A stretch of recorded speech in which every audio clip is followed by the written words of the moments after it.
Well, hello, thank you for joining me today again on the Church History Trail. We're continuing here in Ballymoney, and where we are here is we're outside what is known as the Masonic building and clock. And this building here actually has loads of history. In fact, this whole area here is a lot of history behind it. And this building was erected by the 6th Earl of Antrim, Randall William MacDonald, and he was the first Marquis of Antrim.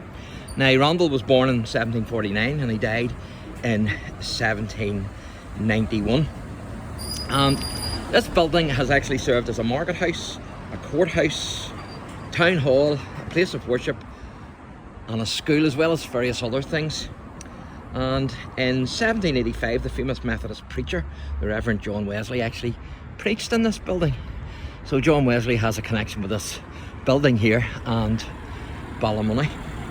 But there was actually United Irishmen hung from this building, from the clock tower there, because what they done was they erected a gallows there, and after the rebellion failed, then some of the United Irishmen were hung. Interestingly enough, and they were buried just at the base there of the clock tower, but workmen actually dug them up by accident, and so their grandchildren had them reburied just up the road in the old graveyard, which is up on the right hand side. And so they're buried up there, and of course this is Church Street that we're on at the minute. So quite a lot of history here with this old building, there's no doubt about it. It's a very substantial building. It's great to see that the building is actually still standing today. But even with this bar here, there's also a lot of history with this bar, because this is now the Diamond Bar, what's known as the Diamond Bar, but it can trace its origins actually back to the 1740s or around about that. Whenever the Gardiner family established the Man o' War Inn, and then it became the Ballymoney Inn. And so absolutely loads of history here with this. And so I'm going to talk a wee bit about that building as well. So I'm going to get across the road here if I can, without getting killed, hopefully.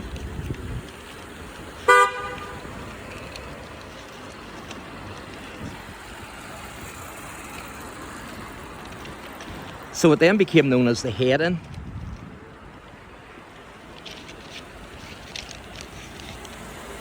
And it's a very busy main street here, as you can see.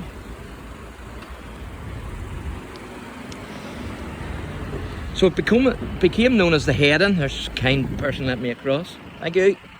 So it became known as the Head Inn. And in 1796, a regiment of light dragoons were actually billeted here in this building, and during the night their supplies and their equipment were stolen from the stables, and so the United Irishmen actually got blamed for that. And the innkeeper Alexander, I'll try and pronounce his name, Isler I think it is, was arrested for high treason, and he was taken to Dublin for trial. So I don't know if he was a United Irishman or not, but he was certainly arrested anyway, and his fate's unknown. Now, in 1925 then, this bar became what it is today, the Diamond Bar. But originally it was an inn. And during the time of the rebellion, it was known as the Head Inn. So there you go, there you go. And quite a substantial building. And it's right beside where the clock tower is.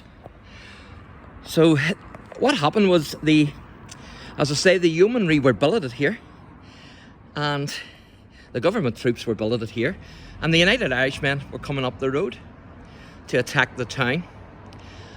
And so basically the government troops were ready for them and waiting, and whenever they were defeated, then the government troops burnt the town. So Ballymoney actually was burnt. So there's big history here, and I was told by one of the gentlemen that this is the actual spot where the the United Irishmen come up, but the government troops were actually waiting on them. So so I was told that by one of the locals now. So I don't know whether that is correct or not, but certainly he believes that and told me that. So there you go. And in that bar, the Diamond Bar, they've actually a big lot of history on the Diamond Bar. So I was able to get a lot of stuff from there as well. Information. Now there's another building I want to show you, and it's this building here.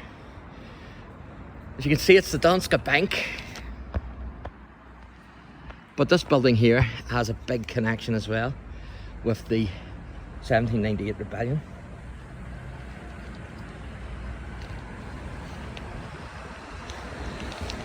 And it's quite a substantial building, as you can see. So it was built by the 5th Earl of Antrim, and it was completed in 1760. And later it was a barracks for government troops as well during the 1798 rebellion, and actually also the Napoleonic Wars. And it became Belfast Northern Bank, and then they changed their name to the Danske Bank. As you can see, it's still Danske today. And also it was also the so it was the Belfast Bank and then the Northern Bank. Today it's the Danske Bank, and they've all used this building since 1863, so that's amazing, isn't it? So I'm not sure if the bank still uses it today, because they're in this building beside it, but I'm not too sure. They possibly still do. But there you go. So that's a fantastic piece of history here. So the government troops were billeted here as well. They were also billeted in the Diamond Bar that I showed you. And then the United Irishmen were actually hung from that tower, which is amazing. And they were buried there, of course. And just try and get across this road here. They were buried there, of course, and they were dug up. They were found by workmen, and so they were dug up. I'll just try and get across here.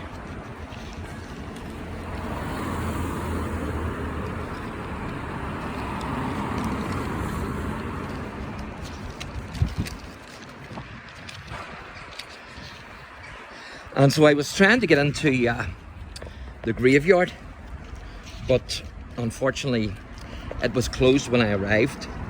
So hopefully I will get back in there at some stage. Now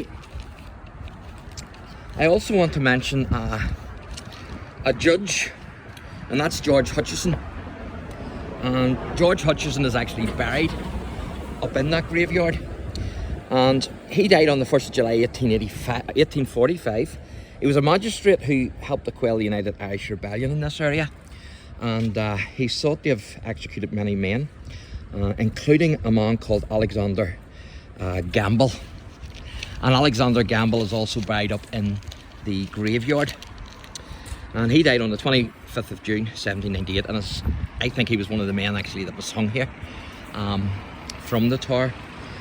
And so then his grandchildren reburied him whenever he was found by the workmen at the base of the tower here. And he was a United Irishman, and he was hung because he refused to inform, as I say, on his comrades, and he was executed in the Diamond, and he was buried at the foot of the gallows then.